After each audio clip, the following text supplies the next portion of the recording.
Hi there, I'm Alessandra Latour, a leadership expert with over 15 years of experience helping managers just like you transition from feeling reactive and scattered to becoming confident, proactive, and strategic leaders.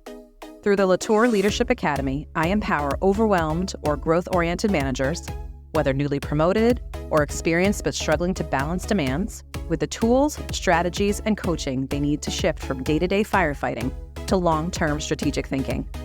In this podcast, we dive into practical ways you can develop an authentic leadership style, build strong team collaboration, and create a productive, positive work environment.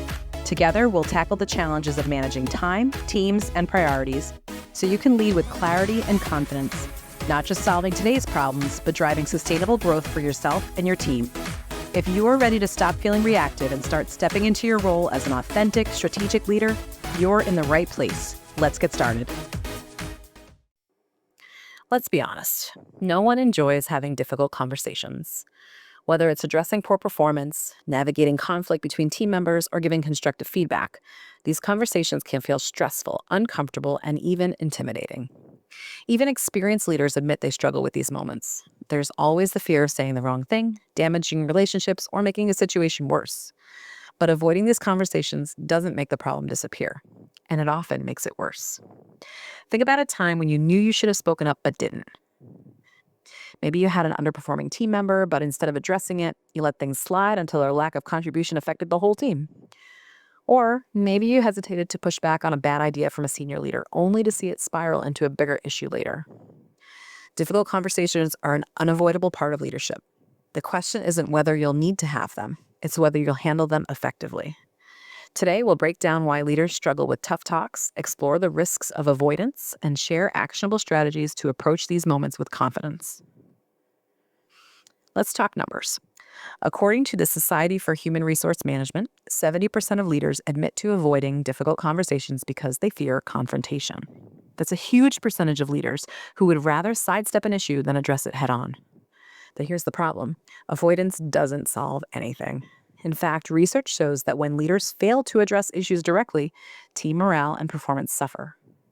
Unresolved conflicts fester, frustration builds, and what could have been a simple conversation turns into a major problem. At the same time, some argue that not every issue requires immediate confrontation. Some challenges do resolve themselves naturally over time. So how do we as leaders determine when to step in and when to let play things out? We'll get to that shortly. If handling difficult conversations was easy, everyone would do it well. But most leaders face three major challenges. The first is the fear of damaging relationships or morale. Leaders often worry that addressing a tough issue will hurt their connection with team members.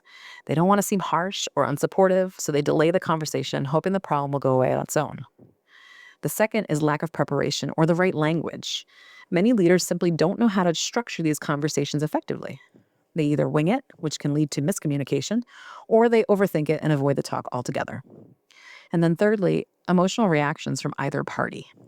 Difficult conversations can trigger strong emotions, both for the leader and for the other person. A defensive response, tears, or outright anger can derail the conversation if a leader isn't prepared to handle it with professionalism and empathy. So the debate is, should leaders always confront issues? Some leaders believe that direct confrontation isn't always necessary. They argue that many small issues resolve themselves over time without intervention. If a team member makes a minor mistake, they might learn from it and self-correct without needing a formal conversation. However, on the other side of the argument, leadership experts emphasize that ignoring issues often leads to bigger problems down the road. If an underperforming team member isn't given clear feedback, how will they know what to improve? If workplace conflicts are left unaddressed, resentment can build, leading to a toxic culture. So where's the balance? The best leaders know when to let minor issues go, but they also know when to step in before small problems become major disruptions. If you struggle with tough conversations, you're not alone.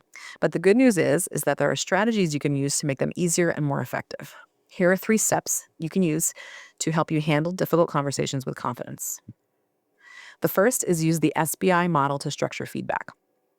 One of the most effective ways to give clear, constructive feedback, and the one that we always recommend here at the Academy, is the Situation Behavior Impact, or SBI model. This framework keeps the conversation objective and focused on facts rather than emotions. Here's how it works. You start off by clearly describing when and where the issue occurred. That's the situation. Then you explain what specific actions or behaviors took place. That's the B for behavior. And then lastly, you share how the behavior affected the team, project, or workplace. That's the I for impact. So for example, instead of saying you're always interrupting in meetings, you could say, in yesterday's team meeting, the situation, I noticed that you spoke over 2 colleagues while they were presenting their ideas, the behavior. This made it difficult for others to contribute and led to some frustration in the group. That's the impact. Moving forward, I'd like to ensure we're all making space for everyone's voice. How do you feel about that? This approach reduces defensiveness and makes it clear the goal is improvement, not criticism. Step number 2, practice active listening and validate emotions. Difficult conversations are two-way discussions, not just moments for us to deliver feedback. The key to making them productive is active listening. To do that, you'll want to allow the other person to respond without interrupting them. Then you'll want to acknowledge their feelings with phrases like, I can see why that would be frustrating. And then you'll ask clarifying questions to ensure that you fully understand their perspective. When your team feels heard, they're more likely to accept feedback and take action. The third step, you'll want to end with some clear next steps. Every difficult conversation should have a resolution. Whether it's a change in behavior, additional support, or a follow-up meeting, both you and the other person should leave knowing what happens next. A great way to close the conversation is by summarizing your key takeaways and checking for alignment. For example, you might say, so moving forward, we agreed that you'll take more time to prepare for your presentations to ensure clear communication. I'll check in with you next week to see how it's going. Does that sound good to you? Clarity creates accountability and sets the expectation for real change. If you want to master difficult conversations, communication training is a game changer. Our Leadership Conversations course provides frameworks, real-world practice, and expert coaching to help you handle tough discussions with confidence. Check it out at latourleadershipacademy.com. Difficult conversations are never easy, but they're essential for strong leadership. The best leaders don't avoid tough talks. They approach them with clarity, empathy, and a focus on solutions. So, as you think about your leadership approach, ask yourself, are you tackling challenges head-on, or are you letting fear hold you back? Thanks for joining me today. If you found this episode helpful, share it with a fellow leader who might benefit, and don't forget to subscribe so you never miss an episode. See you next time. Thanks for tuning into this mini-sode. If you're looking for more practical leadership tips and strategies, let's connect on LinkedIn. I'm always sharing insights to help you elevate your leadership journey. Before you go, don't forget to head over to latourleadershipacademy.com to grab your free resource. It's packed with actionable tips to help you lead with confidence and clarity. Want to keep growing your leadership skills and inspiring your team? Head to authenticleadershipunlocked.com to join our newsletter and get exclusive leadership insights and action steps delivered straight to your inbox every week. I appreciate you spending time with me today. Have an amazing rest of your day, and I can't wait to see you back here soon.